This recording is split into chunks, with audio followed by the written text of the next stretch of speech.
Assalamualaikum warahmatullahi wabarakatuh. Perkenalkan, nama saya Siti Romla.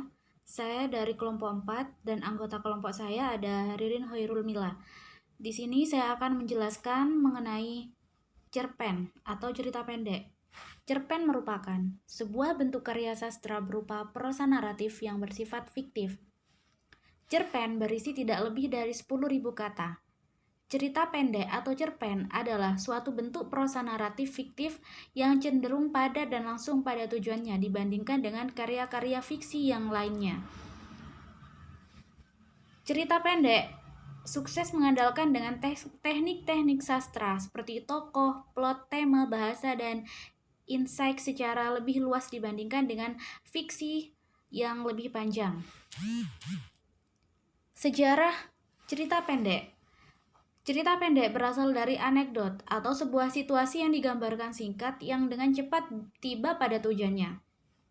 Sejarah cerpen bermula pada tahun 1930-an. Sebelumnya, karya sastra ini berupa cerita pendek yang tidak banyak dikenal, sehingga awal mulanya tidak terlepas dari pengaruh dongeng dalam masyarakat lama. Sedangkan cerita pendek masa kini adalah peristiwa-peristiwa kecil dalam kehidupan sehari-hari yang mampu membuat orang tertawa. Cerita pendek kontemporer. Cerita pendek kontemporer sudah berkembang sekitar tahun 1970-an dengan menggaung suatu sastra Indonesia kontemporer. Kemudian cerita pendek kontemporer juga termasuk dalam cerita yang saat ini dan bukan termasuk cerita pada zaman dahulu. Ciri-ciri cerita sastra cerpen kontemporer adalah anti logika. Cerita pendek anti logika dapat diartikan sebagai menyalahi dasar logika manusia pada umumnya yang disajikan secara tidak lazim dan berbeda dengan cerita pendek atau cerita pendek inkonvensional. Yang kedua adalah mengabaikan alur atau plot cerita. Plot cerita seperti pembukaan, klimaks. Cerita pendek Indonesia kontemporer bersifat zigzag atau semrawut. Misalnya dalam cerita pendek Umar Khayyam, pembukaan ceritanya dijumpai tetapi tidak diikuti dengan pembinaan ketegangan menuju ke arah klimaks. Yang ketiga adalah absurd.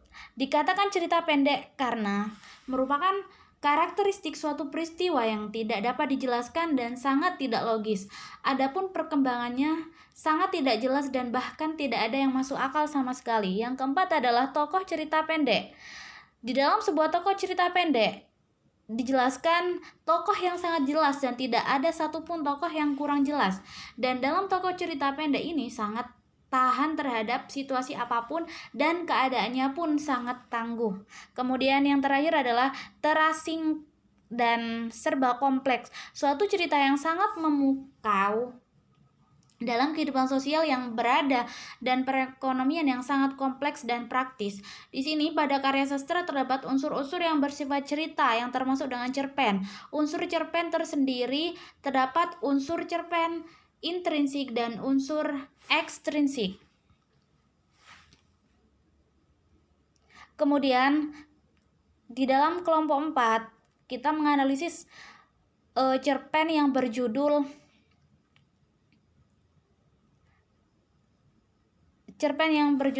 Kado Pernikahan.